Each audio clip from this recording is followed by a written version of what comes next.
Welcome to the Slop Temple. We pray this video helps. You start by powering up the Xbox 360 and the modem/router. Make sure the console shows a connection option. Connect via Ethernet for the easiest, most reliable path, or choose Wi-Fi if needed. Sign in with your Microsoft/Xbox Live account. If you don't have one, create it on a PC or phone first. Once done, locate the network SSID and password, because you'll enter them on the console. This reduces errors and gets you moving into configuration quickly. You now open Settings, head to System, then Network Settings, and select the adapter you're using. For Ethernet, choose Wired. For Wi-Fi, select Wireless and pick your SSID. Enter the password exactly.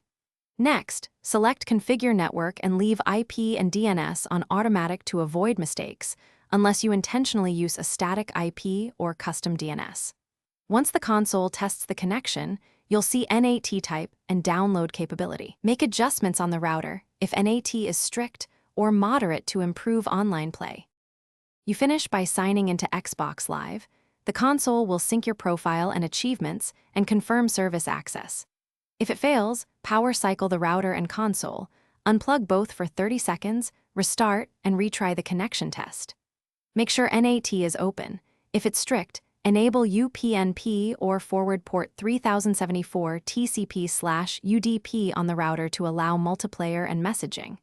If issues persist, check ISP restrictions or replace cables. That single port tweak solves most connectivity. Thanks for watching. Consider subscribing if we helped you.